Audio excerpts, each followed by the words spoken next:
अमीर माँ की सीख ने किया बेटी के गरीब संसार का बंटवारा। देव के हॉल में बैठकर किटी पार्टी कर रही होती है कि तभी सामने से उसकी इकलौती बेटी रूबी आती है। ओह गॉड मम्मी, आज तो आपका प्लान मेरे साथ शॉपिंग पर जाने का था, लेकिन आप अपने दोस्तों के साथ पार्टी कर रही हैं। आप हर बार यही करती हैं। किटी पार्टी में बैठी देवकी की फ्रेंड्स। अरे बेटा, तुम इतनी बड़ी हो गई हो, क्या अब भी तुम अपनी माँ की उंगली पकड़ कर घूमोगी? बिल्कुल ठीक कहा, चलो अब जाओ यहाँ से। हाँ सही कह रहे हैं सब, अब तुम बड़ी हो गई हो, मैं हर जगह तुम्हारे साथ नहीं जा सकती। मम्मी आपके पास मेरे लिए कभी टाइम नहीं होता।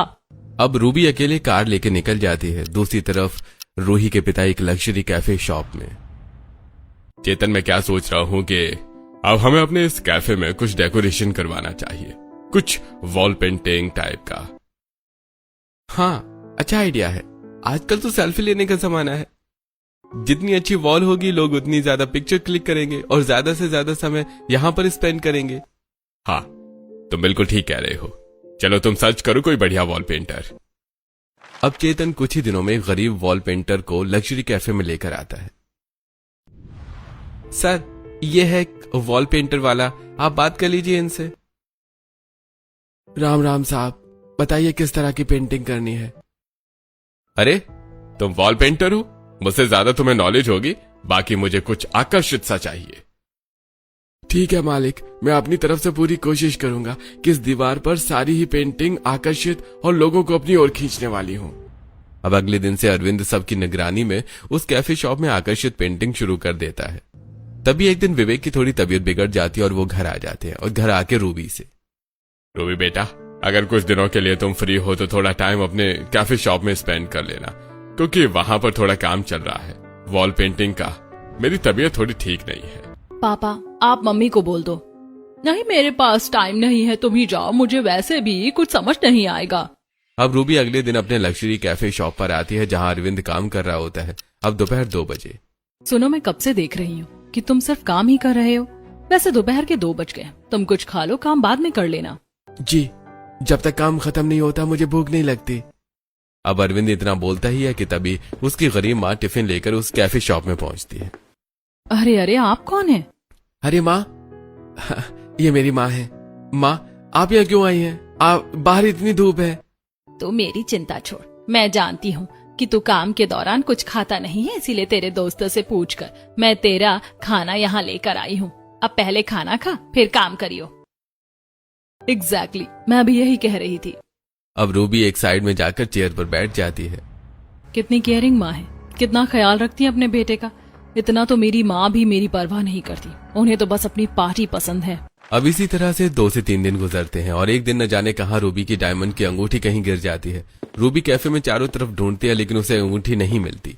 अब रूबी घर आकर, माँ मेरी वो डायमंड की अंगूठी कहीं मिल नहीं रही है, आपने देखा है? सत्यानाश, तूने इतनी महंगी अंगूठी कहीं खो तो नहीं दी? अरे जिसको मिला होगा वो तो लाखों का मालिक हो जाएगा। नहीं नहीं, वो मुझे पापा ने गिफ्ट किया था। ओह गॉड, मुझे मेरी अंगूठी मिल जाए। दूसरी तरफ अरविंद अपने छोटे से मिट्टी के कमरे में बैठकर रूबी की डायमंड अंगूठी को लिए हुए। रूबी जी को जब तक मैं बताता कि उनकी अंगूठी टेबल के नीचे गिरी है तब तक रूबी जी वहां से चली गई। चलो कोई बात नहीं, कल आएंगी रूबी जी तो मैं उन्हें उनकी अंगूठी ये लौटा दूंगा। अब अगले दिन अरविंद कैफे की दीवारों पर पेंटिंग कर रहा होता है, वहीं रूबी भी गुमसुम बैठी होती है। जी, आज आप मेरा काम देखने नहीं आई? हाँ मैं वो थोड़ी टेंशन में थी तो नहीं आई। वैसे तुम ठीक ही कर रहे हो काम। तभी अरविंद अपनी जेब से रूबी की डायमंड की अंगूठी निकालकर टेबल पर रखता है। जी, कहीं आप ये अंगूठी तो नहीं ढूंढ रही हैं? अरे हाँ, ये तो वही अंगूठी है जिसे मैं ढूंढ रही हूँ, मेरी डायमंड की अंगूठी। तुम्हें पता है मेरे पापा ने मुझे गिफ्ट किया था, ये बहुत कीमती है। तुम्हें कहाँ से मिली ये?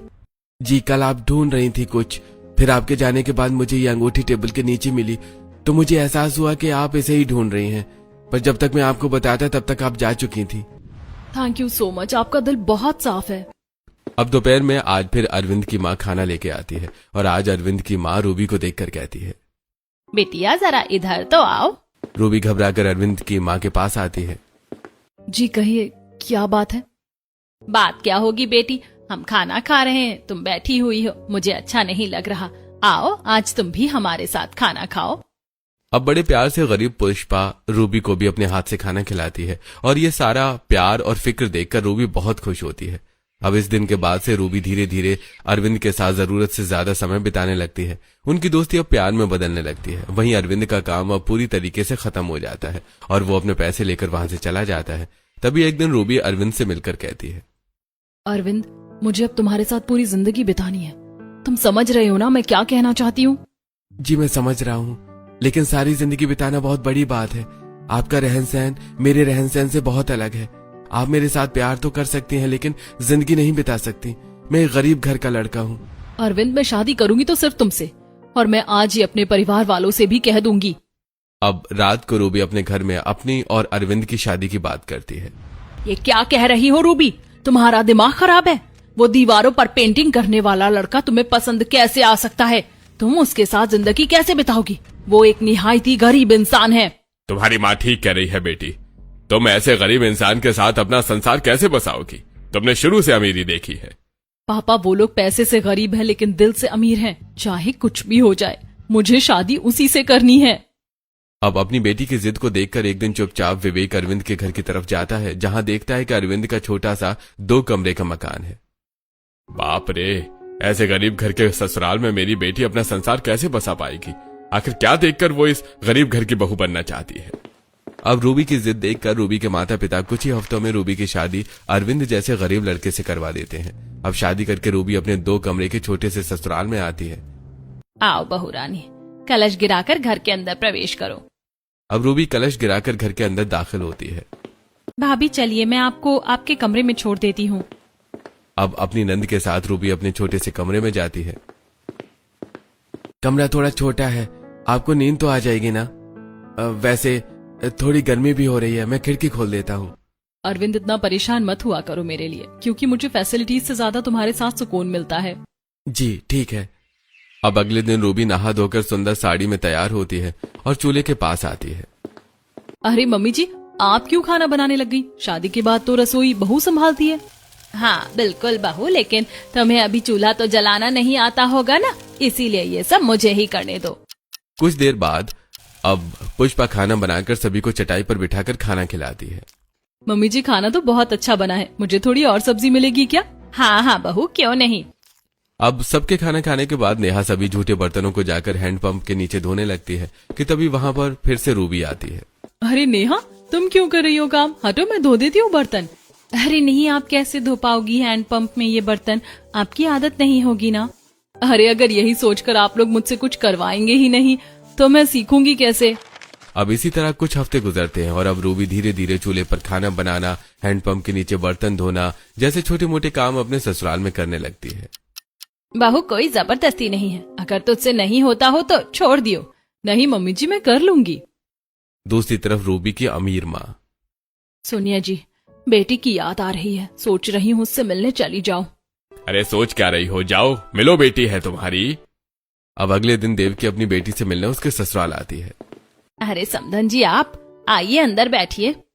अब देवकी देखती है कि उसकी बेटी हैंडपंप के नीचे कपड़े धो रही है। अरे मम्मी, आप यहाँ कब आए? रुको, मैं आपके लिए चाय बनाकर लेकर आती हूँ। अब देवकी देखती है कि रूबी चूल्हे पर लकड़ियां जोड़कर चाय बना रही है। अब रूबी बड़े प्यार से चाय बनाकर अपनी माँ को देती है। ये लो माँ, चाय पी लो। अब देवकी गुस्से से अपनी बेटी को और देखकर, बेटी मैं चाय बाद में पी लूंगी, अभी मुझे तुझसे अकेले में कुछ बात करनी है, चल कमरे में। अब देवकी अपनी बेटी को कमरे के अंदर लाकर, क्या हुआ माँ? आपने सबके सामने मुझे यहाँ क्यों बुला लिया? मेरी सास को कितना बुरा लगा होगा। लगने दे, अगर उसको बुरा लग रहा है तो मुझे भी बहुत बुरा लग रहा है कि वो मेरी बेटी जो अपने घर में रसोई का दरवाजा तक नहीं देखी थी, वो आज चूल्हे पर खाना बना रही है और हैंडपंप के नीचे गंदे कपड़े धो रही है। और तेरा पति, वो एक नौकरानी नहीं रख सकता था? यही है उसका प्यार? माँ, ये सब मैं अपने मन से कर रही हूँ, वरना वो तो सब कुछ सासू माँ ही करती हैं। सुन, ये गरीब लोग ना किसी के सगे नहीं होते। और ये साड़ी कितनी पुरानी है? घर पर तो तू हर दिन नए कपड़े पहनती थी, तेरे ससुराल वाले तुझे कपड़े नहीं देते क्या? अरे नहीं नहीं माँ, साड़ी तो है, मैं ही नहीं पहनती, गर्मी भी तो है ना। सब झूठ। अरे सच क्यों नहीं बोलती कि इन गरीबों के साथ अब तू भी एडजस्ट करना सीख रही है? अब देवकी के जाने के बाद, बहू सब ठीक तो है ना? तुम्हारी माँ गुस्से में लग रही थी। हाँ हाँ माँ, सब ठीक है, आप चिंता मत करिए। दूसरी तरफ देवकी अपने पति से, भिखारी से भी बदतर हालत कर ली है आपकी बेटी ने अपने ससुराल में खुद की, और तो और अब उन गरीब लोगों के बर्तन भी धोती है वो। अरे तो क्या हुआ, ससुराल है, वो उसका इतना तो करेंगे ही। तुमने उसे कुछ सिखाया तो नहीं ना उल्टा सीधा? नहीं, फिलहाल तो नहीं। अब इसी तरह से 2 से 3 दिन गुजरते हैं और फिर रूबी अकेले में। माँ यहाँ से बहुत नाराज होकर गई हैं, मुझे जाकर उनसे मिलना चाहिए। अब रूबी ये बात अपने ससुराल वालों से कहती है। हाँ रूबी, वो तुम्हारा मायका है, तुम्हारा जब मन हो तुम तब उनसे मिलने जा सकते हो। चलो मैं ही छोड़ देता हूँ। अब अरविंद रिक्शा में बिठाकर रूबी को उसके मायके छोड़ता है। आ गई बेटी तू, आजा अंदर आ। अब देवकी एक बार भी अपने गरीब दामाद को घर के अंदर आने को नहीं कहती। अरे अरविंद, तुम भी आओ ना। नहीं तुम जाओ, मैं तुम्हें लेने आ जाऊंगा। अब अरविंद मायूस होकर वहां से चला जाता है। वहीं रूबी के लिए उसकी अमीर माँ डाइनिंग टेबल पर 10 तरह के पकवान बनाकर रखती है। माँ, खाने से कितनी अच्छी खुशबू आ रही है। हाँ हाँ, सब तेरे लिए है, खा ले। अपने ससुराल में तो खा नहीं पाती होगी ये सब। अब रूबी खुशी खुशी अपने मनपसंद खाना खाती है। उसके बाद रूबी अपने कमरे में जाती है। उसका कमरा आज भी किसी लग्जरी से कम नहीं है। कितना सुकून मिल रहा है इस मखमली गद्दे पर लेटकर। हाँ, ससुराल में तो गुदड़ी पर सोती होगी ना तू। अब रूबी को यह सुनकर अजीब लगता है। अब 2 दिन बाद रूबी अपने ससुराल वापस जाने लगती है। बेटी, ससुराल जाने से पहले ये सब ले जाना। देख, मैंने तुझे बासमती राइस दिए हैं, वहाँ पर बनाकर खाना, ये महंगे चावल और तेरे मनपसंद फल फ्रूट भी हैं। वहाँ तो तुझे मिलता नहीं है, और सोफा बिस्तर गद्दा भी भिजवा दूंगी वहाँ पर इन सब की सुविधा नहीं है ना। अब ये सुनकर रूबी को बड़ा गुस्सा आता है। क्या कर रही हो माँ आप? जितना सामान नहीं दे रही हो उतना तो मेरे गरीब ससुराल वालों को जलील कर रही हो। रहने दो, मुझे कुछ नहीं चाहिए। अच्छा, बुरा क्यों मानती है, रख ले। अब रूबी अपनी माँ के दिए हुए सभी सामान को लेकर अपने ससुराल जाती है। अब रूबी कमरे के बाहर सोफा लगाती है और फिर अपने कमरे में बेडशीट बिछाती है और खाने पीने का सामान जाकर रसोई में रख देती है। बहू, फल फ्रूट तो थोड़े महंगे लग रहे हैं, 1 से 2 फल जरा अपने ससुर को काट कर दे दे। जी मम्मी जी। अब रूबी फल काट कर अपने ससुर को देती है और रात को सभी महंगे चावल खाकर खुश हो जाते हैं। अब कुछ दिनों बाद देवकी फिर अपनी बेटी से मिलने आती है। अब रूबी खाना बना के अपनी माँ को देती है। अरे ये चावल तो वही है ना बेटी, जो मैंने तुझे दिए थे। स्वाद काफी अच्छा है, आप लोगों ने भी खाया ही होगा। जी, खाया था। वैसे ये सोफा जो मैंने भिजवाया था ये भी काफी अच्छा लग रहा है। और रूबी, तूने बेडशीट वगैरह बिछाया जो मैंने दिया था, और जो महंगे फल दिए थे मैंने, वो खाती है ना तू? माँ, खाती हूँ। चल बेटी, मैं जा रही हूँ, किसी और चीज की जरूरत हो तो बताना। यहाँ पैसे का अभाव है, लेकिन तेरे मायके में नहीं। अब ये बात रूबी के गरीब ससुराल वालों के दिल को चीर कर रख देती है। अब देवकी के जाते ही अरविंद कहता है, रूबी बुरा मत मानना, लेकिन ये सामान हमने नहीं मांगा उनसे, जो वो हमें ताने दे रही थी। अरे नहीं, माँ का वो मतलब नहीं था अरविंद, तुम गलत समझ रहे हो। बहू, मेरा बेटा ठीक कह रहा है। तेरी माँ आज हमें ताना ही मार कर गई है, इसीलिए अब वहाँ से यहाँ कुछ मत लाना, बेशक हम भूखे मरे। ठीक है मम्मी जी। अब इतना कहकर रूबी कमरे में चली जाती है। इसी तरह कुछ हफ्ते गुजरते हैं और एक दिन देवकी अपनी बेटी को बाजार में देखकर, अरे तू बाजार आई है रूबी, वो भी पैदल? अरे तेरी सास क्यों नहीं आई? वो माँ, उनकी तबीयत ठीक नहीं थी। कैसी हालत कर ली है तूने अपनी शादी के बाद, इसीलिए कहा था मत कर उस गरीब से शादी। अरे ये देख। अब देवकी फोन में रूबी को उसके फ्रेंड का सोशल मीडिया पोस्ट दिखाती है। ये देख, शादी के बाद तेरी सभी कॉलेज फ्रेंड पेरिस गई है हनीमून मनाने, कपड़े देख इनके कितने हाई फाई हैं। अरे तेरा वो गरीब पति, वो लेकर गया तुझे कहीं? वो बस तुझसे नौकरानी की तरह काम करवा रहा है। अब ये सब सुनकर कहीं न कहीं रूबी को भी अपनी अमीर माँ सही और अपने ससुराल वाले बेकार लगने लगते हैं। अब गुस्से से रूबी बाजार से घर आती है। मम्मी जी, आज से ये सस्ती घटिया सब्जी मैं नहीं खरीदूंगी बाजार जाकर। ठीक है बहू, पर गुस्सा क्यों है तू? अब गुस्से में ही रूबी खाना बनाती है। अरे आप लोगों को दिखाई नहीं देता क्या, मेरी आंखें चूल्हे पर खाना बनाने से खराब हो रही हैं। आखिर आप लोग गैस सिलेंडर कब लेकर आएंगे? अरे भाभी, गुस्सा क्यों कर रही हो? हटो, खाना मैं बना देती हूँ, रहने दो। अब गुस्से में ही रूबी सबको खाना खिलाती है और पैर पटकती हुई अपने कमरे में चली जाती है। अब अरविंद ये सब देखकर, अरे रूबी, तुम्हें अचानक से क्या हो गया? तुम इतना गुस्सा क्यों कर रही हो? और छोटी छोटी बात पर खाना भी नहीं खाया ठीक से। क्यों खाऊं ये सब? खाने की मुझे आदत नहीं है। और एक बात बताओ, हमारी शादी को इतना टाइम हो गया है, तुम मुझे कहीं घुमाने क्यों नहीं लेकर गए? आज बाजार में माँ मिली थी और उन्होंने मुझे मेरी दोस्तों के सोशल मीडिया के पोस्ट दिखाए। वो लोग पेरिस में घूम रहे हैं। और मैं लोकल मार्केट तक नहीं गई हूँ तुम्हारे साथ। क्या मैं यही सब डिजर्व करती हूँ? वो रूबी, अभी पैसों की थोड़ी दिक्कत चल रही है। ऐसा कुछ नहीं है अरविंद, करने वाले सब करते हैं। मेरी माँ ठीक कहती है। मैं इस घर में आकर सिर्फ एडजस्ट करना सीख रही हूँ और कुछ नहीं। अब कमरे के बाहर खड़ी पुष्पा। अच्छा, तो ये सब कुछ इसकी अमीर माँ सिखा पढ़ा रही है इसको। अब इसी तरह कुछ महीने गुजरते हैं, जिसके बाद रूबी प्रेग्नेंट हो जाती है। इस दौरान पुष्पा अपनी बहू से कोई काम नहीं करवाती और उसका खाना पीना भी उसके कमरे में जाकर देती है। बहू तू आराम कर जब तक तू गर्भवती है। मम्मी जी, आपको ये सब बताने की जरूरत नहीं है। मैं इस कंडीशन में तो वैसे भी कुछ नहीं करूंगी। अब अपनी बहू के मुंह से ये कड़वाहट सुनकर पुष्पा मायूस होकर वहां से चली जाती है। अब धीरे धीरे रूबी का पेट बाहर की ओर उभरने लगता है और इस दौरान रूबी को खाने पीने की काफी क्रेविंग होती है। अरविंद, आज आते वक्त मेरे लिए चोकोलावा केक, स्ट्रॉबेरी और आइसक्रीम लेते आना। ठीक है रूबी, मैं लेते आऊंगा। अब साइड पर वॉल पेंटिंग का काम खत्म करके अरविंद मालिक से पैसे मांगता है, लेकिन मालिक उसे पैसे देने से मना कर देता है, जिस वजह से अरविंद कम पैसों में ही वो कुछ सस्ते सामान खरीद कर रूबी के लिए लेकर आता है। ये लो रूबी, मैं तुम्हारे लिए कुछ खाने पीने का सामान लेकर आया हूँ। अब रूबी गुस्से से खाने पीने का पैकेट उठाकर अरविंद के मुंह पर फेंक दी है। अरे ये क्या चीप क्वालिटी की चीज लेकर आए हो तुम मेरे लिए? क्या मैं यही सब डिजर्व करती हूँ? पता नहीं कल को तुम मेरे बच्चे को कुछ खिला पाओगे कि नहीं। बहू चुप, ये कैसी बोली जा रही है अपने पति से? ठीक ही तो कह रही हूँ। करते ही क्या है आप लोग मेरे लिए? जा रही हूँ मैं अपनी माँ से कहने, अब वही कुछ करेंगी। अब रूबी कमरे में जाकर अपनी माँ को फोन करती है। अरे क्या हुआ बेटी, तेरी आवाज इतनी दबी दबी सी क्यों है? माँ, मैं प्रेग्नेंट हूँ और ये लोग मुझे कुछ भी अच्छा खाने पीने को नहीं दे रहे। आप मेरे लिए कुछ अच्छी अच्छी चीज लेकर आइए ना। देखा, इसीलिए कहा था मत कर इस गरीब से शादी। रुक जा, मैं लेकर आती हूँ तेरे लिए तेरी मनपसंद चीज। माँ, मेरे लिए कंफर्टेबल नाइट ड्रेस भी लेकर आना। अब साड़ी में मुझे नींद नहीं आती।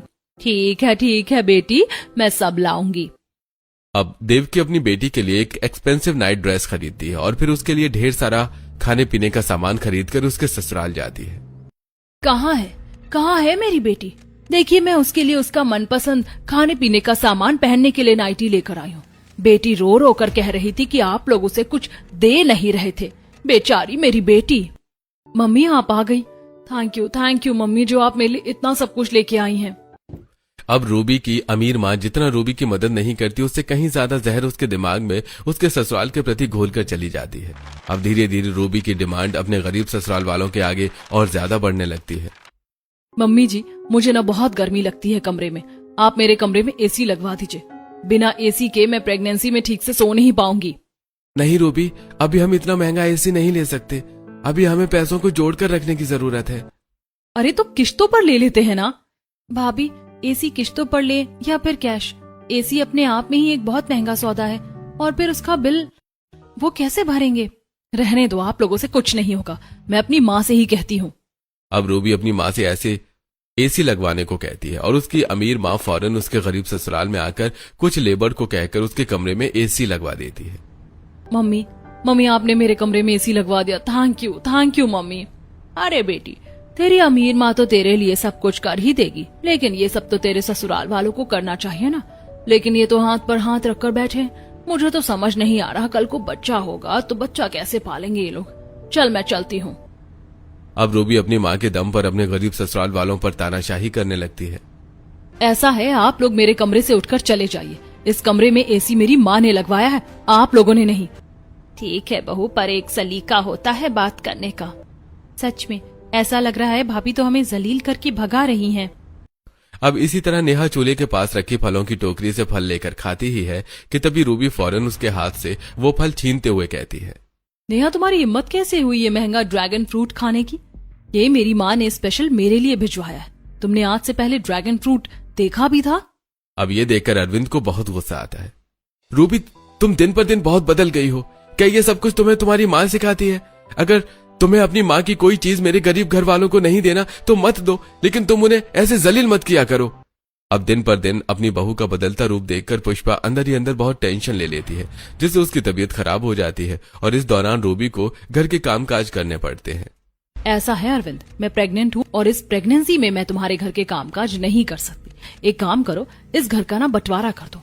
मैं अलग रहकर हम दोनों के लिए कुछ बना लूंगी, लेकिन इतने सारे जनों के लिए मैं अकेले कुछ नहीं कर सकती। तुम पागल हो गई हो रूबी। अभी हमारा नया संसार ठीक से बसा भी नहीं है कि तुम्हें बंटवारा चाहिए। अरे मैं अपनी माँ का इकलौता बेटा हूँ, अगर मैं बंटवारा कर लूंगा तो मेरी माँ को कौन देखेगा? क्यों, तुम्हारे पापा जिंदा नहीं है, वो देखेंगे। फालतू के ड्रामे मत करो, मुझे बंटवारा नहीं चाहिए। अब गुस्से से रूबी अपनी माँ को फोन करती है। माँ, ये लोग मुझे बहुत तंग करते हैं। मैंने इन लोगों से कह दिया कि मुझे बंटवारा चाहिए। मैंने ठीक कहा ना माँ? अच्छा, तुझे बंटवारा चाहिए।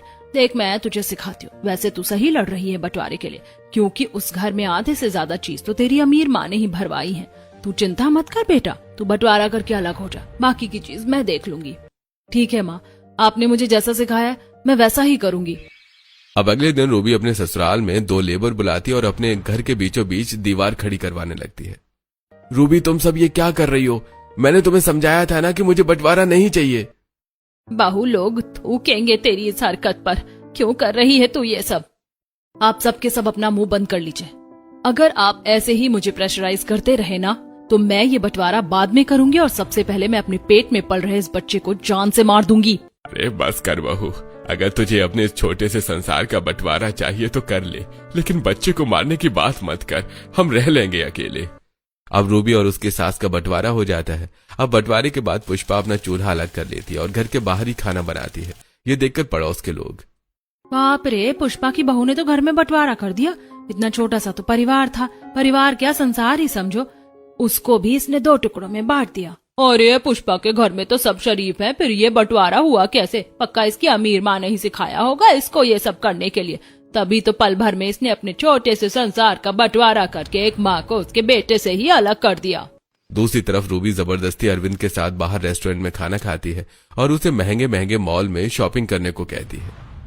रूबी, मेरे पास इतने पैसे नहीं है कि मैं तुम्हें हर हफ्ते बाहर का खाना खिलाऊं और हर हफ्ते शॉपिंग करवाऊं। अरे तो लोन ले लो ना, धीरे धीरे चुका देंगे।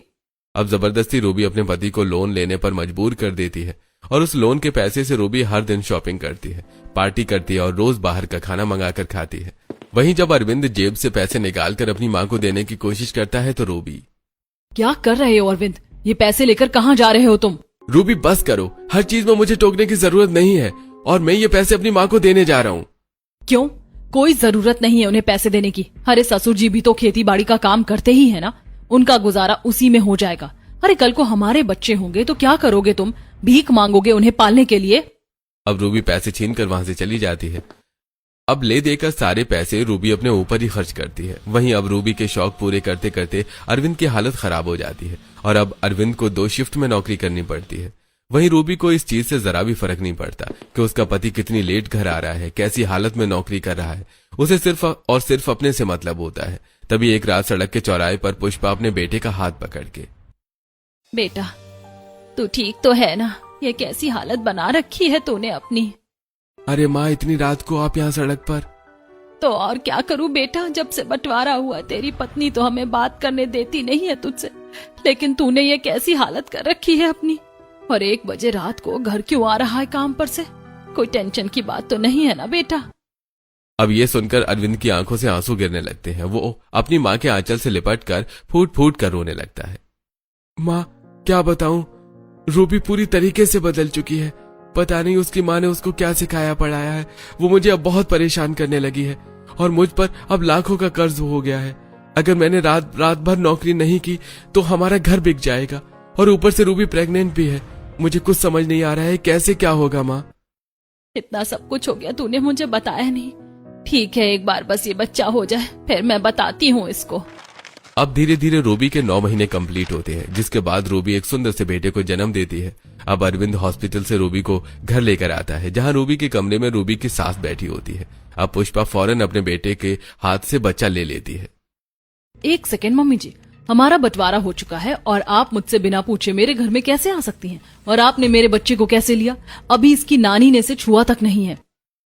हाँ, छुआ नहीं है तो छूने दूंगी भी नहीं, क्योंकि ये मेरे बेटे का बच्चा है, मेरे घर का वारिस है। और बहुत हो गया तेरा इस घर में बंटवारे का खेल। अरे सब समझती हूँ मैं, ये सब कुछ तुझे तेरी अमीर माँ ने सिखाया है ना, पर बस और नहीं। आज से मैं इस घर में अपने बेटे के साथ रहूंगी। जिसे दिक्कत है वो जाए यहाँ से। अरविंद, अपनी माँ को बोलो कि वो यहाँ से चली जाए और मेरा बच्चा मुझे वापस दे दे। मेरी माँ यहाँ से कहीं नहीं जाएगी और अगर तुम्हें दिक्कत है तो तुम जाओ यहाँ से, और मैं तुम्हें अपना बच्चा भी नहीं दूंगा, क्योंकि मुझे नहीं लगता कि तुम मेरे बच्चे को ठीक से पाल पाओगी। मेरी माँ ठीक कहती थी, तुम जैसे गरीब किसी के सगे नहीं होते। आज तुम मुझे यहाँ से जाने को कह रहे हो। ठीक है, जा रही हूँ मैं। अब रूबी गुस्से से अपना सामान पैक करती है और अपनी माँ के पास आ जाती है। मेरी बेटी तू यहाँ? बेटी, क्या हुआ? तू यहाँ कैसे? माँ, मैंने अपना ससुराल छोड़ दिया। आपने मुझे सिखाया था ना कि मैं बंटवारा कर लूं, लेकिन पता है बंटवारे के बाद भी उन लोगों ने मेरा जीना मुश्किल कर दिया। अब तो मेरा पति भी अपनी माँ की बोली बोल रहा है और बच्चा भी रख लिया। कहता है कि मैं उस बच्चे को पाल नहीं सकती। क्या तुम्हारी माँ ने तुम्हें ये सीख दी कि तुम अपने ससुराल में बंटवारा करो? अरे तुम पागल हो देवकी, तुम अपनी बेटी का बसा बसाया घर कैसे उजाड़ सकती हो? आप चुप रहिए, आपको कुछ पता नहीं है ना, तो आप मत बोलिए। हाँ पापा, आप रहने दो, आप कुछ नहीं जानते हो मेरे ससुराल के बारे में। मेरी माँ ने मुझे जो सिखाया था सही सिखाया था। अब ये सुनकर विवेक चुप हो जाता है और सारी चीज समय पर छोड़ देता है। अब देवकी कुछ दिनों तक तो अपनी बेटी को बड़े ही प्यार से घुमाती है, उसका मनपसंद खाना बनाकर उसे खिलाती है, शॉपिंग करवाती है। लेकिन फिर धीरे धीरे आसपास के लोग लंबे समय तक रूबी को उसके मायके में देखकर, सुमित्रा, मुझे तो लग रहा है रूबी की ससुराल में जरूर कोई बात हुई है। लो, तुम्हें नहीं पता? अरे रूबी की अमीर माँ ने रूबी को सिखा पढ़ाकर उसे अपने ससुराल से अलग करवा दिया था। पहले तो बंटवारा हुआ था, लेकिन अब बंटवारे के बाद भी बेटी यहाँ रह रही है ससुराल छोड़कर। अब जब भी देवकी घर से बाहर निकलती है उसे इस तरह के ही ताने सुनने को मिलते हैं, जिससे इरिटेट होकर देवकी अपनी बेटी से कहती है, बेटी अब ना बहुत हो गया, अब तो यहाँ से चली जा, क्योंकि अब लोग मुझे तरह तरह के ताने देने लगे हैं। पर माँ, अब मैं कहाँ जाऊंगी? मुझे तो मेरे ससुराल वाले भी स्वीकार नहीं करेंगे। मुझे नहीं पता बेटी, पर तू जा यहाँ से। मैं अब और ताने नहीं सुन सकती लोगों के। तू जा यहाँ से, बाकी मैं खर्चा पानी भेज दूंगी तुझे, तू जहाँ भी रहेगी। अब मजबूरन रूबी अपना घर छोड़कर किराए के घर में रहती है।